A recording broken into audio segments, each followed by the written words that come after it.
예수님은 가시는 도시마다 마을마다 아픈 사람들을 만났습니다. 오늘 말씀에는 사람들이 귀 먹고 어눌한 말을 잘 못하는 심각한 언어장애 사람을 데려왔습니다. 33절부터 읽겠습니다. 예수께서 그 사람을 따로 데리고 무리를 떠나사 손가락을 그의 양 귀에 넣고 침을 뱉어 그의 혀에 손을 대시며 하늘을 우러러 탄식하시며 그에게 이르시되 에바다 하시니 이는 열리라는 뜻이라. 아멘. 이 치유에 네 가지 단계가 있습니다. 따로 데리고 가시는, 무리를 떠나서 손가락을 대시는, 손을 대시는, 터치하는 장면. 세 번째, 하늘을 우러러 단식하는, 그리고 에바다라고 명령하시는 네 가지 단계를 거쳐서 치유를 행하십니다. 첫째로 따로 데리고 무리를 떠나사. 왜 따로 가셨을까요? 소문나는 것을 경계해서 그랬을까 싶기도 한데, 사실 소문내지 말라 그랬지만 정말 이게 비밀 작전 하듯이 절대 보안 유지해라, 그 말씀은 아니었습니다. 그보다는 무리와 떨어져서, 무리 중에 그저 한 사람이 아니라 이 한 사람에 대한 집중적인 관심, 돌봄을 주고 싶으셨던 것 같습니다. 핵가족 시대라는 말 아시죠? 근데 요즘에는요, 이런 말이 있습니다. 핵가족을 넘어서 핵개인의 시대. 핵개인의 시대라고 하는 게 아주 우울하고 어두운 면이 있습니다만은, 그러나 이 시대에도 나름의 우리가 생각해 봐야 될 아주 중요한 교훈이 있습니다. 하나님이야말로 하이퍼 퍼스널라이즈드, 그죠? 아주 개인적인 그런 느낌으로 다가오시는 분입니다. 나의 작은 신음에도 응답하시는 하나님. 수천 명이 모여서 예배드려도 그냥 우리 한 사람 한 사람을 그저 청중 중에 한 명, 무리 중에 한 명이 아니라 한 명 한 명을 따로따로 귀하게 여기고 우리에게 다가오시는 줄 믿습니다. 오늘 이 시간에도 하나님이 그 은혜 주시기를 원합니다. 초개인화를 초인격화, 정말 인격이 중요해지는 시대라고 볼 수도 있습니다. 둘째로 침을 뱉어 그의 혀에 손을 대시며, 이 말은요, 우리가 보기엔 약간 이상해 보이지만 당시의 표준적인 의료 행위였습니다. 그래서 이 말씀은 먼저 인간의 치료 행위에 대한 긍정입니다. 우리가 아프면 기도하면 되지 뭐 병원 가냐, 옛날에 그런 분들 많았는데요, 여러분, 하나님은 인간의 치료 행위도 사용하십니다. 예수님도 그렇습니다. 여러분, 수술도 받고요, 약도 먹고요, 그러면서 기도할 수 있습니다. 하나님이 그것 다 사용하시는 줄 믿습니다. 또 하나, 우리가 어릴 때에 배 아프면요, 여러분 기억하십니까? 할머니 손에 약손이다, 그죠? 만져주시잖아요. 그러면 배 아프다가도 애들이 스르르 잠들고 그럽니다. 이게 약간의 의료 효과도 있겠지만 심리적인 안정, 사랑을 느끼는, 만져준다는 것은요, 너는 소중한 사람이야, 나는 너가 좋아라는 것을 전달하는 겁니다. 몸에 대한 긍정입니다. 예수님은 심지어 모든 병자들, 절대로 가까이 가면 안 되는 나병 환자들까지 만져주셨습니다. 그 금기를 넘어서는 거죠. 이런 몸에 대한 긍정이란 말은요, 우리가 잘못된 신앙, 잘못된 영성은요, 몸은 필요 없는 것이고 육체는 썩어 없어질 것뿐이고, 옛날에 기도할 때 우리가 늘 썩어질 육신을 위해 일하다가 그러는데, 여러분, 영혼만 중요한 게 아니고 몸도 중요해요. 하나님은 한 인간 전체를 사랑하시고 돌보시는 줄 믿습니다. 마음도 돌보시고 몸도 돌보시는 거예요. 이런 몸과 영혼과 마음이 연결되어 있습니다. 몸이 소중한데 어떤 몸이 소중한가? 건강한 몸, 매력적인 몸, 젊은 몸만 소중하다라고 하는 생각이 현대인의 사고에 아주 짙게 깔려 있습니다. 그것도 잘못입니다. 우리가 몸을 소중히 여기는데 막 바디 프로필 찍을 정도로 멋진 몸은 자랑할 만하고 내세울 만한데, 아픈 몸은 부끄러운 거예요. 하나님이 이 아픈 사람의 몸을 만져주시는 거는요, 아픈 몸도 소중히 여길 줄 알아야 된다는 겁니다. 그래서 진짜 믿음은 이 아픈 몸에 대한 부정적인 감정, 우리가 참 이상합니다. 특별히 한국 사람들은 어쩌면 예수 믿는 사람들이 좀 더 심할 수 있습니다. 아픈 것을 부끄럽게 생각해요. 아픈 것은 부끄러운 것이 아닙니다. 그리고 여러분, 몸에 대한 사랑이라고 할 때 장애인의 몸, 그렇죠? 우리가 또 다 나이 들어갈 텐데 젊을 때처럼 그렇게 건강하지 못한 몸에 대한 어떤 열등감을 느끼고 좋아하지 못한다면요, 그 영성은 결코 건강한 영성이 아닙니다. 새벽 3시의 몸들이라는 말 기억하십니까? 우리는 아플 수 있습니다. 우리 모두 연약합니다. 우리의 몸도 마음도 마찬가지예요. 여러분, 슬픈 마음도 있고 우울한 마음도 있습니다. 위축된 마음도 있는데 그 모두가 소중하고 귀한 줄 믿습니다. 여러분, 슬픔을 인정하는 게 정직한 겁니다. 정직하지 못한 것은 어떤 것일까요? 괜찮은 척하는 거죠. 억지로 웃음을 가장하는 거죠. 나 괜찮아, 너희들끼리 먹어. 진짜 괜찮아요? 하나님, 저는 괜찮아요. 저 사람들 힘들잖아요. 저는 그냥 저 사람들 섬길게요. 여러분, 진짜 괜찮아요? 우리 하나님께 솔직해야 됩니다. 슬픔 앞에 솔직해야 됩니다. 혹은 사람들이 슬픔을 잊기 위해서 다른 일에 몰두해요. 일 중독이 됩니다. 혹은 어떤 쾌락에 몰두합니다. 그러다가 중독이 되는 거죠. 정신없이 딴 생각하지 못하도록 막 자신을 몰아치는 분들 중에 해결 안 된 인생의 과제가 있는 경우가 굉장히 많습니다. 특히 예수 믿는 사람들이 아프면 안 돼, 슬프면 안 돼, 예수 믿는 사람은 늘 기쁨 충만해야 돼, 아니라는 거죠. 슬픔의 현실 앞에 솔직해지자. 아픔 앞에 뭐라고요? 연약해지자. 여러분, 여기에 용기가 필요합니다. Dare to be weak. 연약해지려면 용기가 필요합니다. 이게 예수님의 용기예요. 여러분, 괜찮아 라고 말하지 않아도 됩니다. 믿습니다 라고 늘 외칠 수 있는 그런 담대함 때로 없어도 괜찮아요. 아프면 아프다 그러십시오. 슬프면 슬프다고 하십시오. 힘들다 말해도 괜찮습니다. 그래야 우리가 강요된 믿음, 피상적인 치유를 넘어설 수 있는 거예요. 기독교 영성은 마취제가 아닙니다. 오히려 성경의 신앙은 현실에 눈뜨게 직시하게 합니다. 자신의 아픔에 솔직해지고 세상의 고통에 귀 기울일 수 있게 하고요. 결국 그래서 우리와 함께 탄식하던 하나님 마음의 울림, 그 안으로 들어가는 거예요. 이 울림이 있어야, 내 아픔을 공명하는 하나님의 그 깊은 탄식을 들을 수 있어야 여기서 어울림이 가능해집니다. 이 울림과 어울림이 바로 선교고 돌봄의 출발인 겁니다. 그래서 여러분, 돌봄의 출발은, 이 중요한 사역인데, 출발은요, 우리가 모두 약하다는 사실을 인정하는 데 있습니다. 건강한 내가 약한 사람 돌보는 것 아닙니다. 돈 많은 내가 가난한 사람 돕는 거 아닙니다. 지혜로운 내가 어리석은 사람 깨우치는 것 아니에요. 그런 자세라면요, 돌봄이 아니라 시해입니다. 여러분 아시잖아요. 우리가 봉사활동도 많이 하고 자선 많이 하는데 이게 상처가 되는 경우가 적지 않습니다.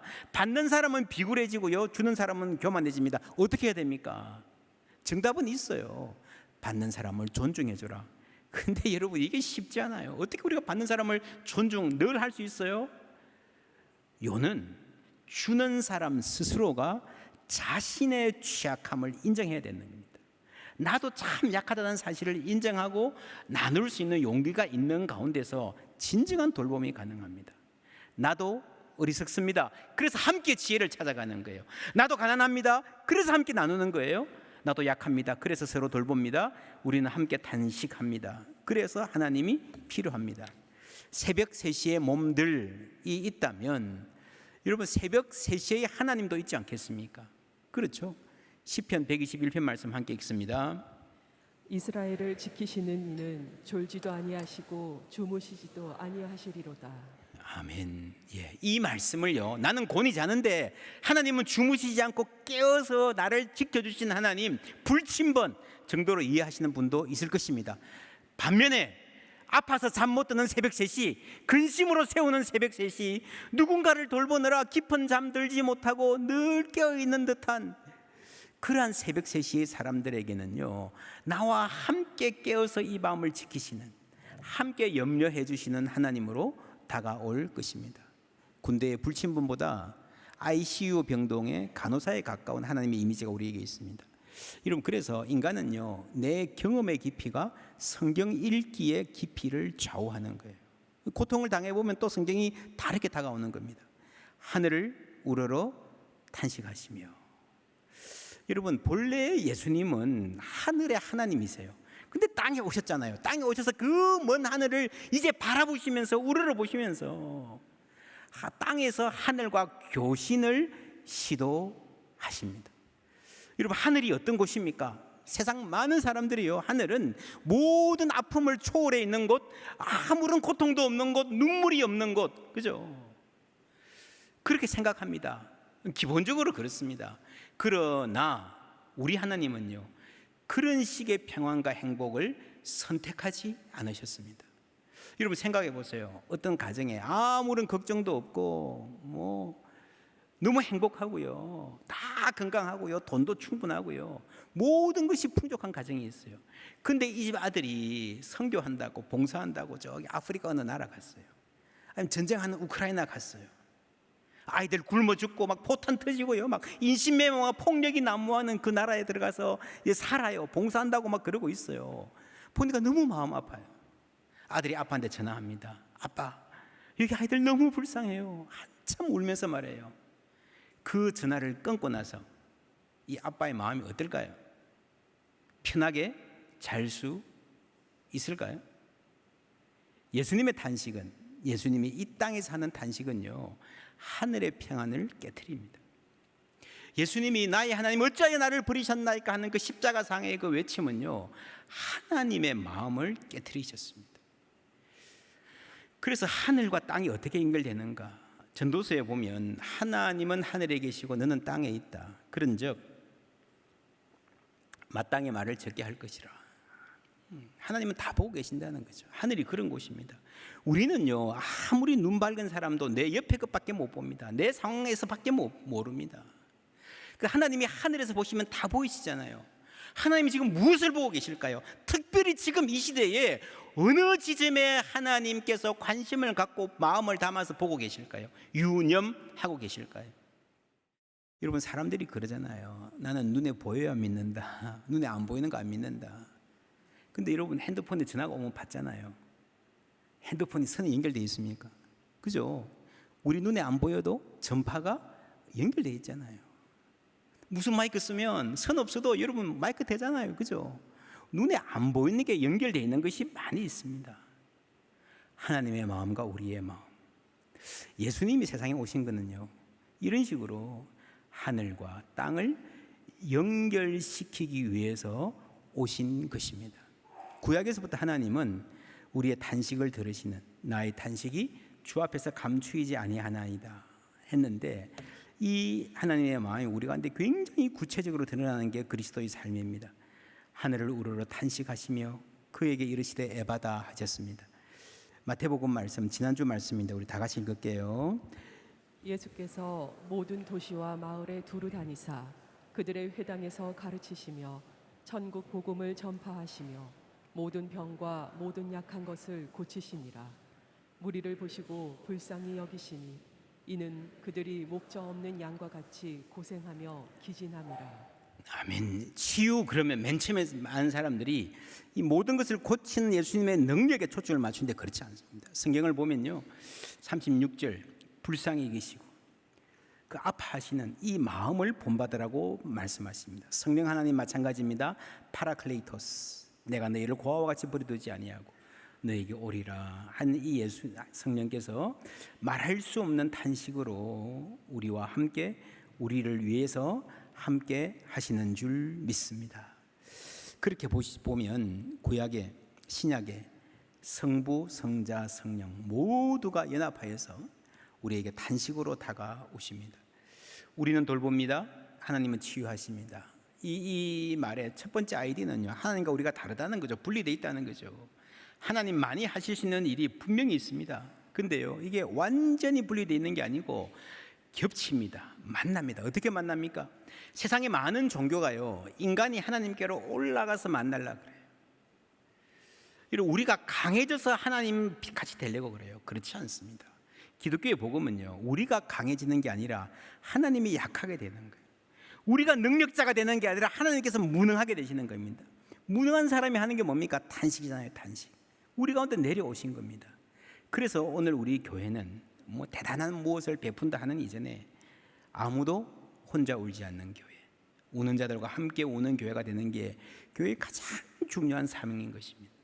34절 35절 함께 읽습니다. 하늘을 우러러 탄식하시며 그에게 이르시되 에바다 하시니 이는 열리라는 뜻이라. 그의 귀가 열리고 혀가 맺힌 것이 곧 풀려 말이 분명하여졌더라. 아멘. 에바다. 굉장히 간단한 말이죠. 열리라. 너무너무 간단한 말. 모국어, 예수님의 모국어. 너무 단순한 언어. 그렇죠. 예수님의 치유의 언어가 대부분 그렇습니다. 달리다 쿰. 굉장히 간단하죠. 근데 거기에 능력이 있었고요. 그 이전에 안에 사랑이 담겨 있습니다.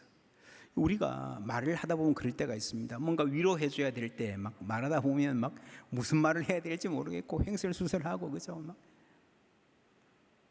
그런데 어떤 사람은요, 그냥 기도할 게 한마디만 해도 정말 깊은 위로가 되는 분이 있습니다. 그냥 괜찮니라고 물어만 봐줘도요, 그게 너무너무 고마워지는, 그것만 해도 살겠다 싶은 그런 사람이 있습니다. 그런 경우에 그 짧은 말 한마디 안에 사랑이 담겨 있는 거예요. 그 사랑은 아파하는 나를 위한 탄식입니다. 예수님이 탄식하시고 말씀하시는 거예요. 그냥 뭐 내 능력 보여줄게 이게 아니고요. 우리를 불쌍히 여기는 마음, 그 안타까운 마음, 그게 쌓여서 농축되어서 한마디 말로 터져나올 때에 여러분 긴 말이 필요 없습니다. 하나님 그 짧은 말을 통해서 역사하실 줄 믿습니다. 말이 분명하여졌더라라는 말은요, 여러분 본래 말할 줄 알았네. 그럼 말을 못했던 게 아니고요, 할 줄 아는데 뭔가 맺혀 있었던 거예요. 갖고 있는데 이걸 쓰지를 못한 거예요. 그 맺힌 것이 풀리니까 확 열린 겁니다. 말 잘하는 거 보니까 야, 저 사람 이때까지 답답해서 어떻게 살았을까, 그럴 때 있지 않습니까? 여러분 사도행전 3장의 성전 미문의 장애인 베드로가 그랬죠. 일어나 걸으라 그랬는데요, 이 사람이 걷고 뛰고 찬양했습니다. 성전으로 들어갔습니다. 걷기만 한 것이 아니라 그 순간에 뛰었어요. 찬양했습니다. 여러분 찬양은요, 앉아서 구걸할 때도 할 수 있었어요. 그렇잖아요. 물리적으로 육체적으로 성대가 멀쩡했습니다. 그런데 성대가 멀쩡하다고 찬양합니까? 마음이 위축되어 있는 거예요. 삶의 의미도 목적도 재미도 없는 삶이었습니다. 다리만 고친 게 아니라 전인적으로 모든 부분이 치유된 줄 믿습니다. 그럴 때 인간이 갖는 잠재력, 하나님을 찬양할 수 있는, 뛰어다닐 수 있는, 당당하게 살아갈 수 있는, 내가 가고 싶은 곳, 그렇게 가고 싶던 성전, 내 발로 들어갈 수 있는 그 잠재력이 실현이 되는 겁니다.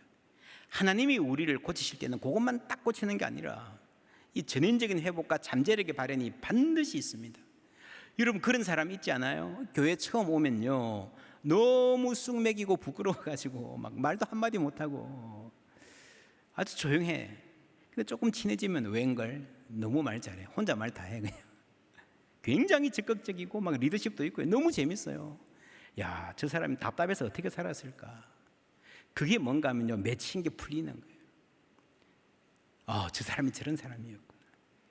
어떤 청소년들은 막 가정의 문제로 늘 위축되어 있다가 그게 해결되면요, 늘 고개 숙이고 쭈뼛쭈뼛하고 그냥 겉으로 돌다가 그게 딱 해결되니까 막 완전히 다른 사람 됩니다. 얼마나 당당하고 씩씩하고 멋진 아이, 키가 충만하고 그런 아이 되는지요. 야, 얘가 이런 에너지가 있었구나. 얘한테 이런 창조성이 있었구나.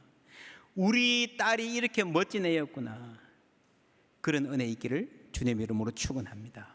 맺히는 게 풀리는 거예요. 우리 오늘 청소년들이 얼마나 많이 눌려 있는지 모릅니다. 그 맺힌 게 풀리게 하여 주시옵소서. 그것이 교회 사역입니다. 눌려 있는 모든 분들 주님 해방시켜 주시옵소서. 에바다, 풀렸습니다. 여러분 풀리는 게 뭡니까? 없는 능력이 생기는 게 아니에요. 있는 능력이에요. 근데 발휘 못하고 있는 거예요. 충분히 잘할 수 있는 것들이 많이 있어요. 근데 그걸 풀어주시는 것입니다. 사람들이 심히 놀라 이르되 그가 모든 것을 잘하였도다. 못 듣는 사람도 듣게 하고 말 못하는 사람도 말하게 한다 하니라. 그가 잘하였도다. 그가 잘하였도다. 이 말이 여러분 영어로 하면요, He did good job.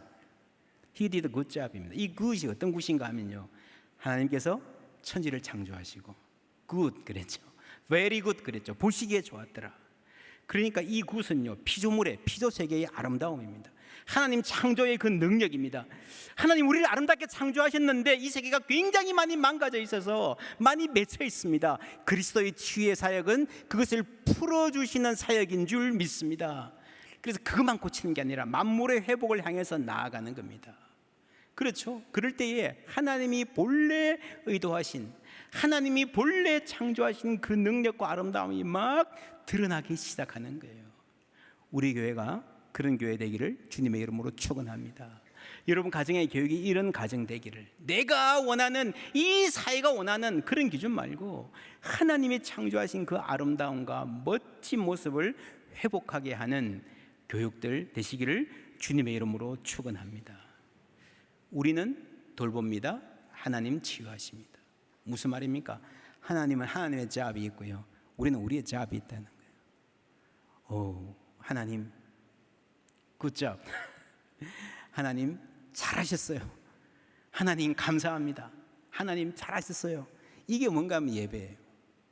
이게 찬양이에요. 그렇죠? 이 은혜를 받아 살아가는 사람들이 이제 우리가 세상 살아나가면서 하나님 보시기에 굿잡, 잘했다. 하나님은 하나님의 일이 있어요. 치유하십니다. 우리에게는 우리 일이 있습니다. 돌보는 거예요. 자신을 돌보고 서로를 돌보는 겁니다. 피조 세계를 돌보는 겁니다. 하나님이 굿이라고 하실 수 있는, 피조 세계를 향해서 태초에 가지셨던 그 기쁨을 다시 회복하는 그 사명이 우리에게 있는 줄 믿습니다. 그 사명이 잘 감당하시는, 보시기에 좋았더라 하시는 삶 되시기를 주님의 이름으로 축원합니다.